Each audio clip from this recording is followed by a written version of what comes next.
পূর্ণিমার কোটালে উত্তাল সমুদ্রে ঢেউয়ে সেখানে দুটি মাছ ভর্তি নৌকা উল্টে দুর্ঘটনা গঙ্গাসাগরে। ক্ষতির মুখে কয়েক লক্ষ টাকা। গরিব মৎস্যজীবীদের এই ইলিশ ভেসে গিয়েছে জলোচ্ছ্বাসে, যার ফলে বুঝতেই পারছেন যে বিপুল ক্ষতির মুখে পড়তে হয়েছে তাদের।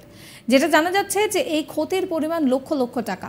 দুদিন ধরে প্রশাসনের তরফ থেকে মাইকিং করে প্রচার হচ্ছিল দূরবর্তী স্থানে মাছ ধরার নৌকাগুলো যাতে ফিরে আসে তীরে। যে কোনো মুহূর্তেই কিন্তু বড় বিপদ হতে পারে। ইতিমধ্যেই গঙ্গাসাগরে সেখানে বেগুয়াখালীর কাছে মাছ ধরে ফেরার সময় দুটি ইলিশ ভর্তি যে নৌকা, সেই নৌকা উল্টে যায়। অসুস্থ হয়ে পড়েন বেশ কয়েকজন মৎস্যজীবী। তড়িঘড়ি তাদেরকে হাসপাতালে পাঠানো হয়। মাঝি মল্লাদের চিৎকার শুনে আশেপাশের মৎস্যজীবীরা তারা ঘটনাস্থলে আসেন। এলাকার মানুষ উদ্ধার করেন মৎস্যজীবীদের। প্রায় 40 থেকে 50 কুইন্টাল মাছ, অর্থাৎ প্রায় 4000 কেজির মাছ এখানে কিন্তু ভেসে গিয়েছে। কিছু মাছ উদ্ধার করা সম্ভব হলেও স্থানীয় মানুষ দড়ি দিয়ে নৌকা দুটিকে টেনে ওপরে তোলার চেষ্টা করেন। কি বলছেন দেবব্রত মণ্ডল, শোনাবো। এটা মাছ ছিল কমে 40 থেকে 50 মতো। তারপর এই খালমুখে ঢোকার সময় যে বোল্টাটা পড়ে আছে না, এই বোল্টারে ভয় করে মানে পিছনে করে মৌজা মেরে দিয়েছে। মারার পরেই ট্রলারটা। হ্যাঁ। কত টাকার ক্ষতি হয়েছে? কমপক্ষে হলো মাছ সঙ্গে নিয়ে এলো 10 লাখ টাকা। কোনো মানুষ ইনজুর্ড হয়েছে? না, আমার ট্রলারে কোনো মানুষ ইনজুর্ড হয়নি।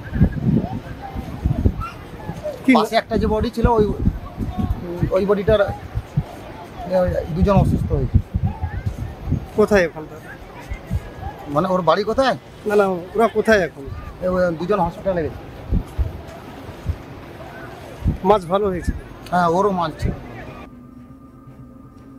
এদিকে গঙ্গাসাগরের কপিলমুনি মন্দিরের নদী বাঁধ ভেঙে যেতে পারে বলেও আশঙ্কা করা হচ্ছে। রিপোর্টে দাবি করা হয় ইতিমধ্যেই সেখানে 1 নম্বর রাস্তা থেকে 5 নম্বর রাস্তা পর্যন্ত যাওয়ার যোগাযোগকারী রাস্তাটি ভেঙে গিয়েছে। পূর্ণিমার কোটাল ও নিম্নচাপের জোড়া ফলায় সমুদ্র উত্তাল পরিস্থিতি, আর তাতেই কিন্তু এই ধরনের অবস্থা হয়েছে।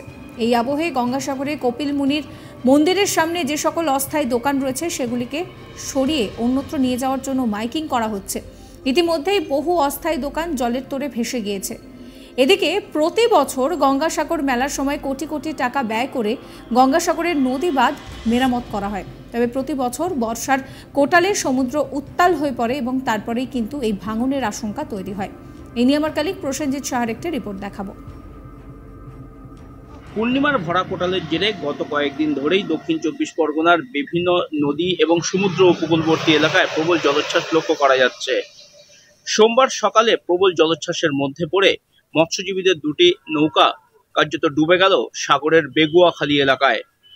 মৎস্যজীবীদের এই নৌকা দুটি মাছ ধরে উপকূলে ফিরছিল, আর উপকূলে ফেরার সময় কার্যত প্রবল জলোচ্ছ্বাসের মধ্যে পড়ে সেই দুটি নৌকা নিয়ন্ত্রণ হারিয়ে জলমগ্ন হয়ে পড়ে।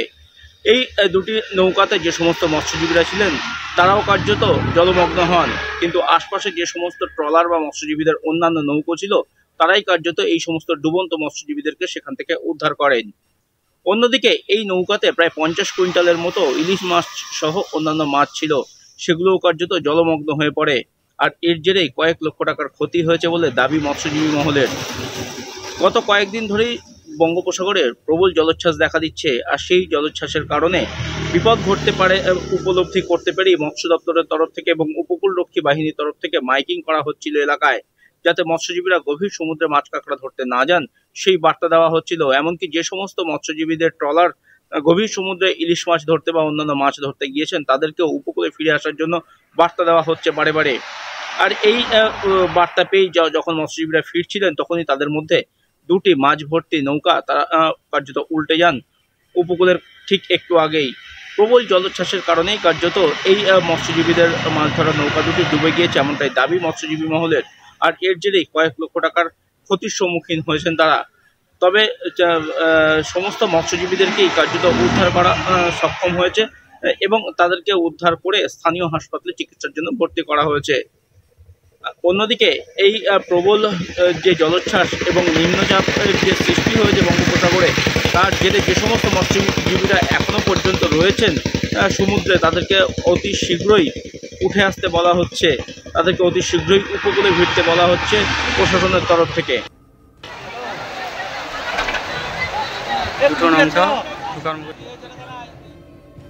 সাবস্ক্রাইব করবেন আজ তাক বাংলার ইউটিউব চ্যানেলকে, ফলো করবেন হোয়াটসঅ্যাপ চ্যানেলও।